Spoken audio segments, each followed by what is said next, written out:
Welcome, everyone. I'm Reverend Therese Lee. This is Unity Spiritual Center, Hilton Head Island, South Carolina. Today is Sunday, the 23rd of January. No matter what day, what hour it is that you're with us, we are grateful. We know that when we are gathered in consciousness, life shifts for us, and we are able then to deal with life as it is. Let's close our outer eyes as we do in unity and take a moment to be in prayer. We breathe, we move from our head to our heart space, and we use our breath as a tool to take us ever deeper within, where each of us meets the God of our own understanding. We'll do that later in meditation as well, but right now, let us breathe together. Let us let go the busyness that brought us to this time. And we say thank you. Thank you, living, loving presence, for the internet that allows us to have this time together, this sacred time. Thank you for your consciousness that you bring to this moment. For everyone who watches us, whatever time, we are grateful. Thank you for the Unity teachings. Thank you for Unity Spiritual Center. And from grateful hearts, we pray this in the name, after the nature, and under the authority of the living, loving presence that is you and that is me. So I'm Reverend Therese Lee. We're grateful you're here. Please put your name in the box, where you're from, if you have a prayer intention. If you would like to be on our e-news, please let us know with your email address as well. As we start today an exciting adventure together, everything for me is exciting. We are going to start the book called Divine Audacity. It is a 12-week study that we're going to start and embark on today. We are going to unpack how it is we live the 12 powers, the 12 faculties of mind.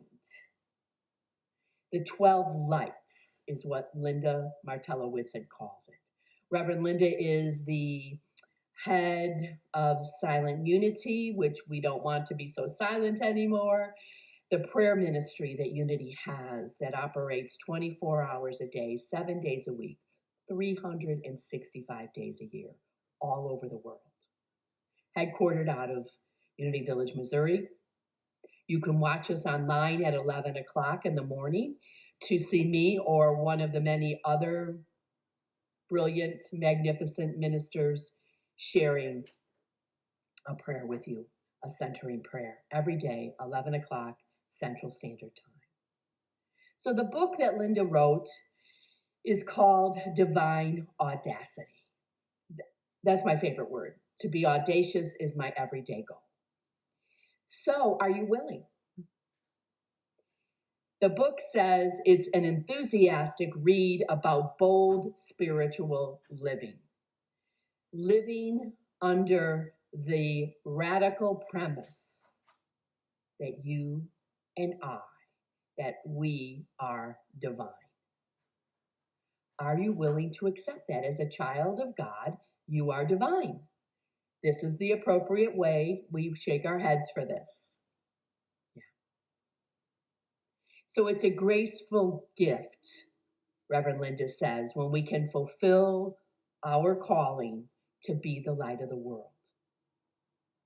We know Scripture tells us that in Matthew 14, chapter 5, Matthew chapter 5, verse 14.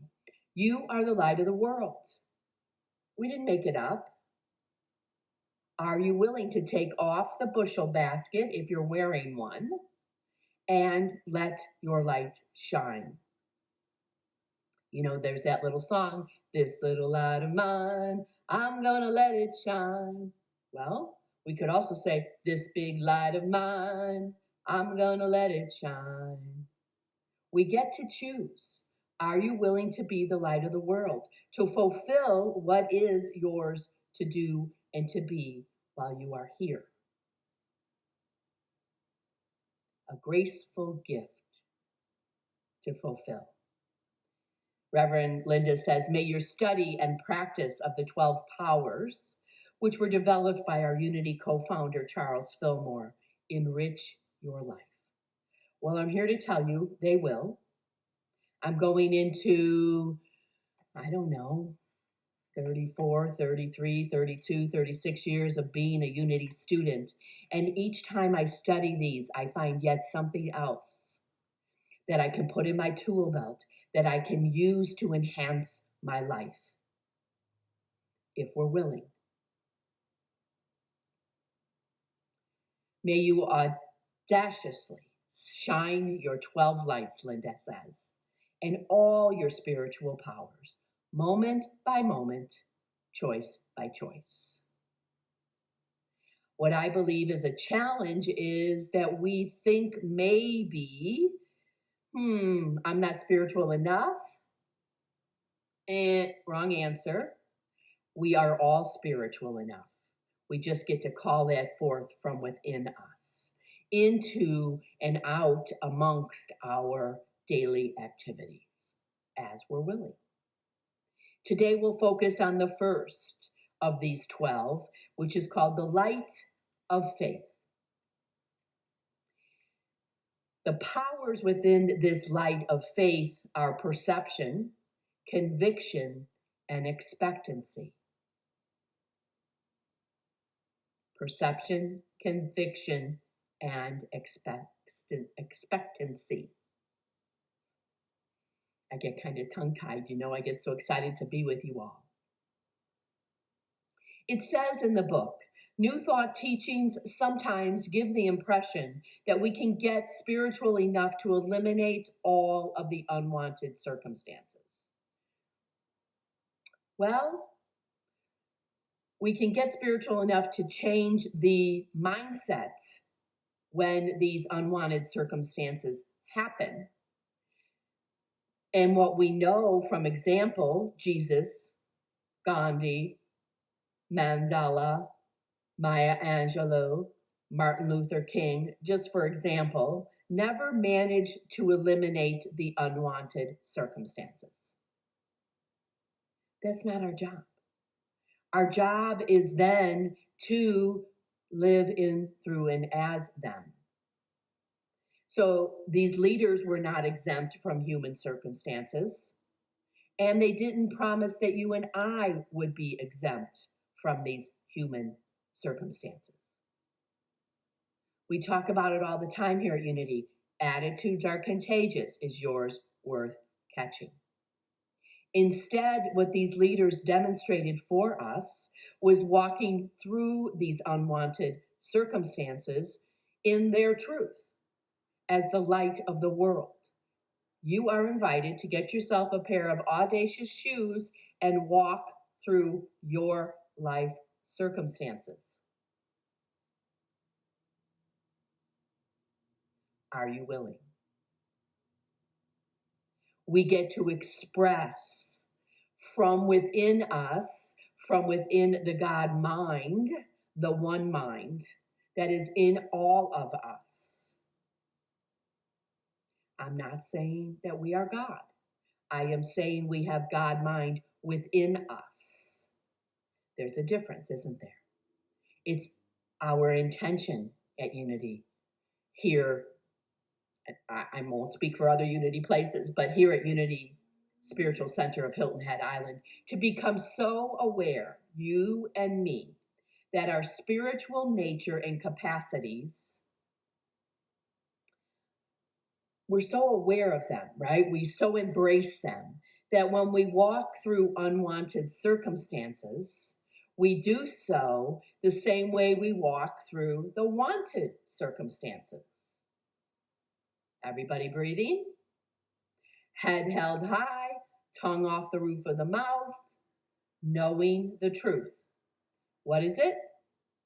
You and I are the light of the world. We all are. Using Jesus, our way shower, as the example. Using those in your life that go before you, that surround you, to be the example. We can, with the right attitude, make our divine identity our first resource rather than our last resort. Are you willing? First resource rather than last resort. Our divine identity. So God is faith expressing the presence and the power everywhere, always. I am faith filled. You are faith filled. We have the tools to face all the unwanted circumstances, quote unquote, the same way we do the ones we welcome. The affirmation for today: I affirm my faith will hold out for all the amazing blessings now on their way to me in 2022. Let me say it again. Today, I affirm my faith will hold out for all the amazing blessings seen and unseen now on the way to me in 2022.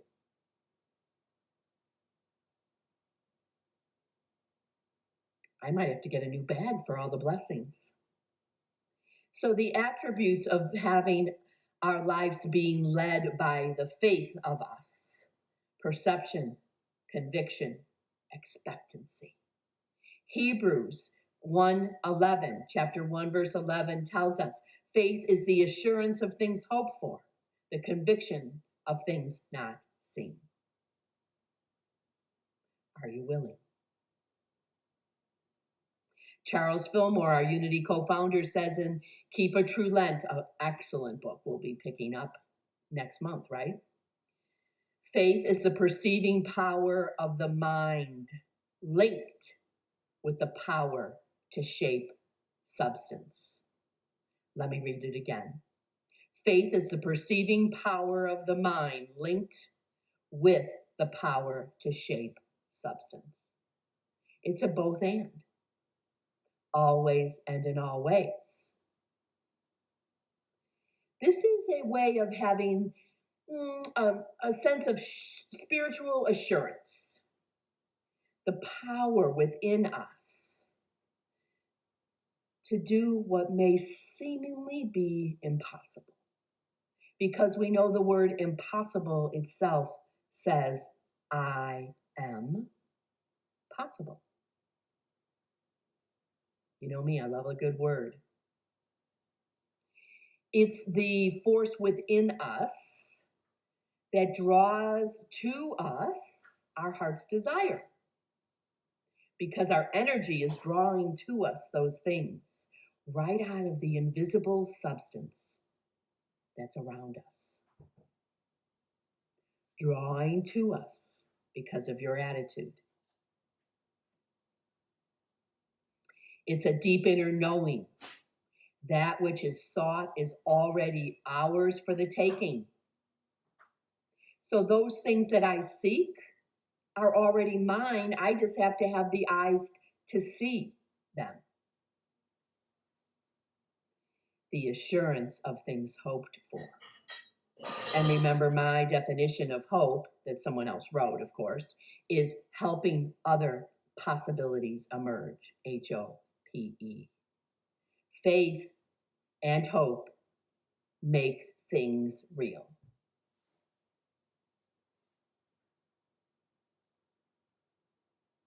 There's a song that says, this va by faith, right? So we live by faith.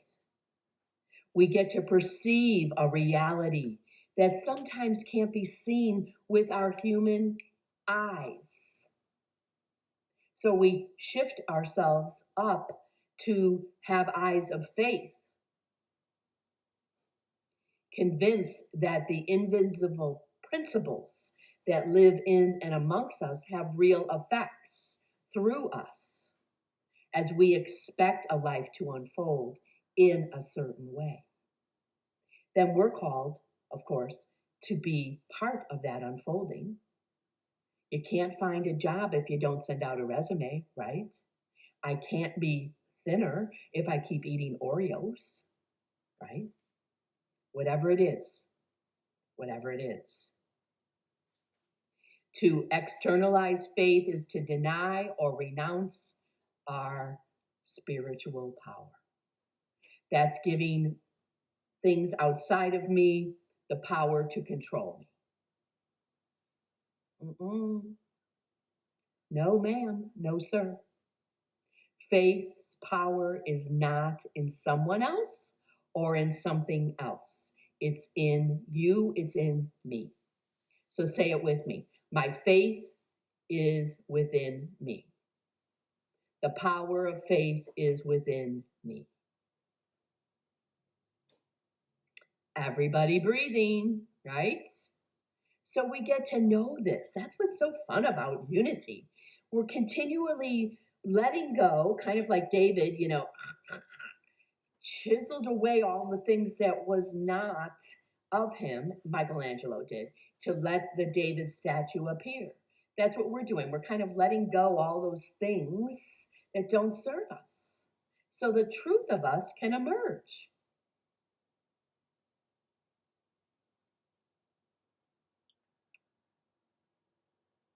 So when I say that I have faith in another person rather than faith in God, I've let go my truth.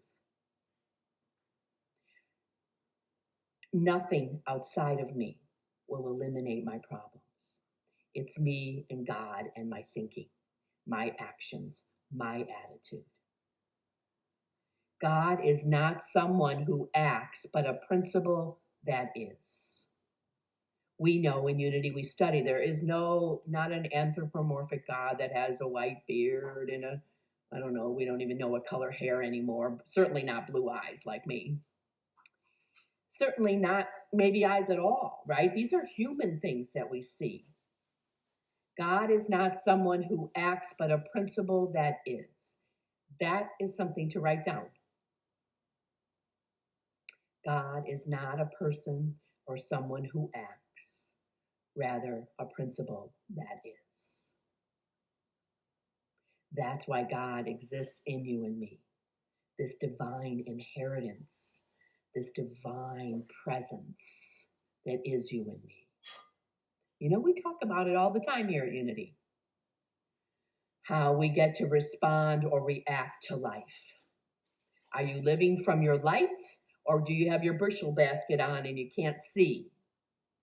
What is your attitude? Are you coming from your spiritual self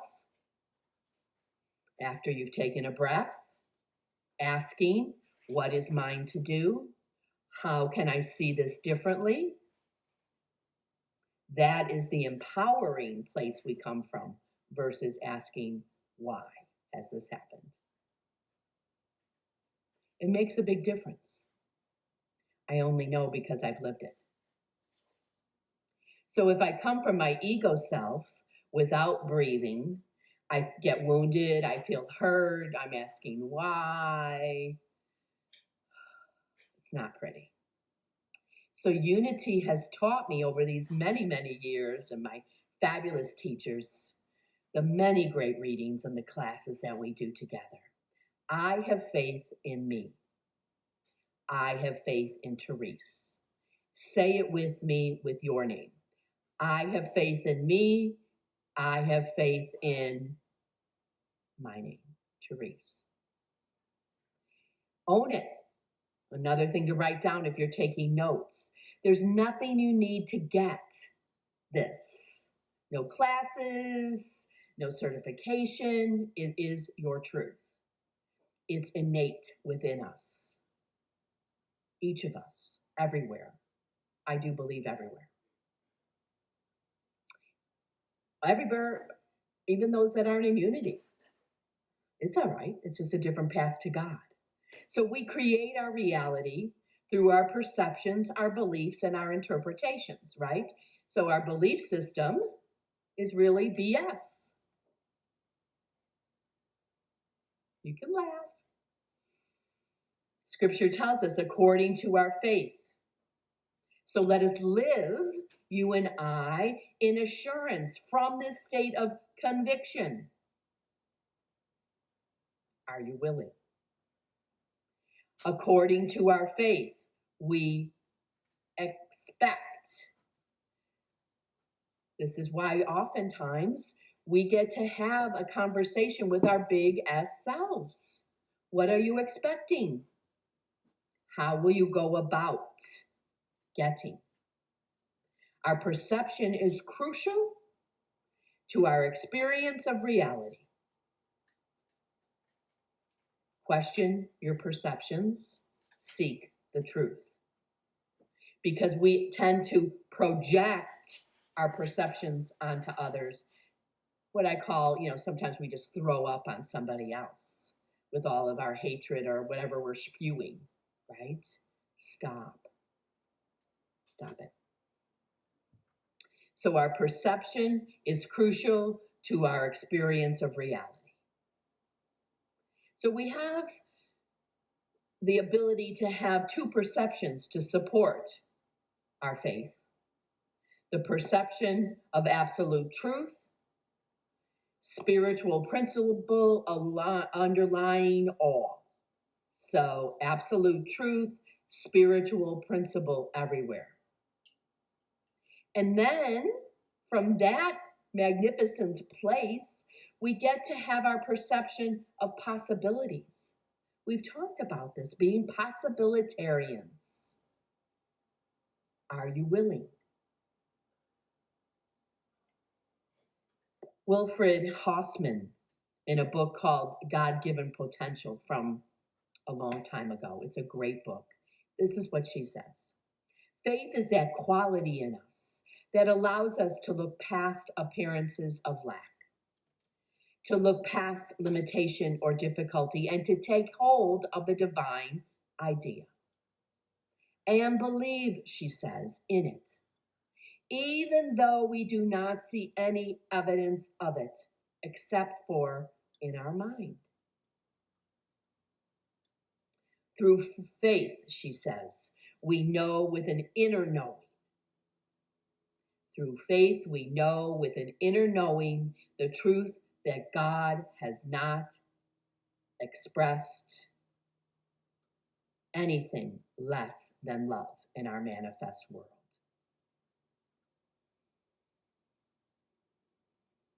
Are you willing? God and love are interchangeable words. They're verbs, action words. And so we get to know with faith, always manifesting in the outer world is God expressing. Are you willing? Are you willing to call forth that faith to help us see things differently? Our perception of possibilities is influenced by all we have concluded about life, she says. So I'm saying, don't make your deadline influenced with what's around you unless you have God influencing it. Drop the deadline. Let God lead. Be spirit-led. I've shared before that I used to think that life was tough and then you die, right? I never thought I would ever stop working 2 jobs. I kind of work many right now, but it's different, when you're serving versus working. I believe my job as a minister is service. I didn't know what to think about being divorced at 28 years old.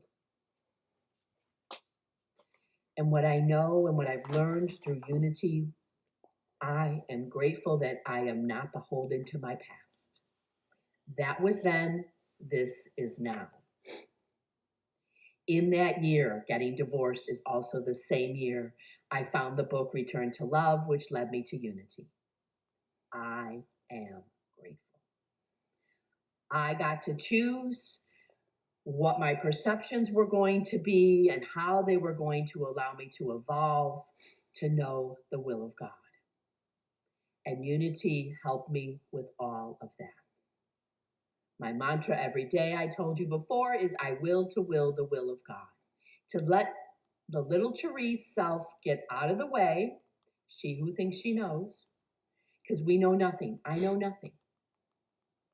To allow myself to emerge with possibilities. Possibilities exist even in the invisible realm because, of course, I don't know. No one knows everything.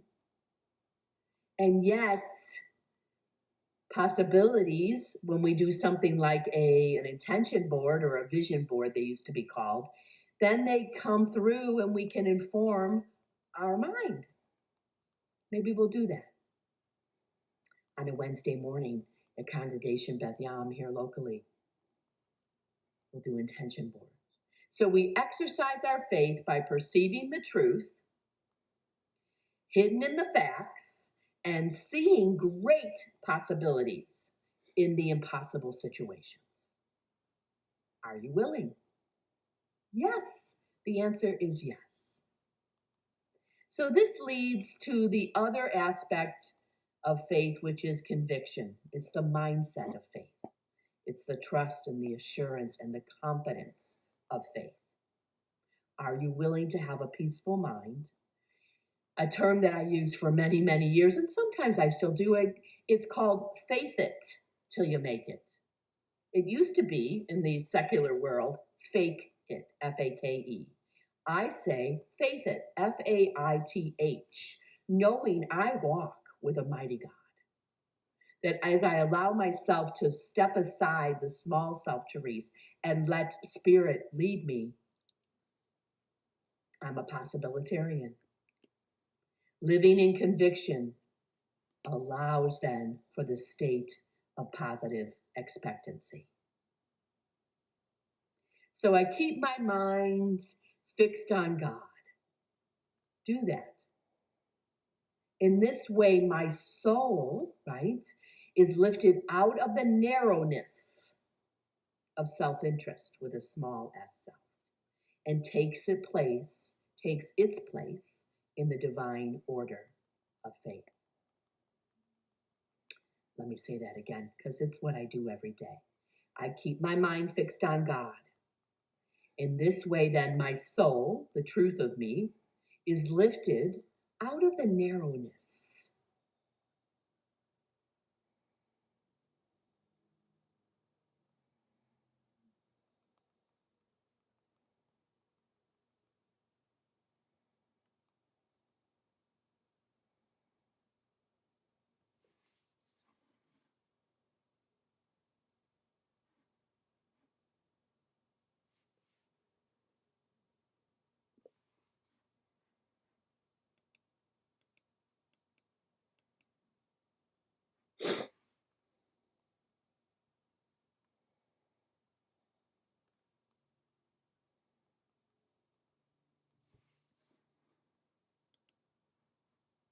Our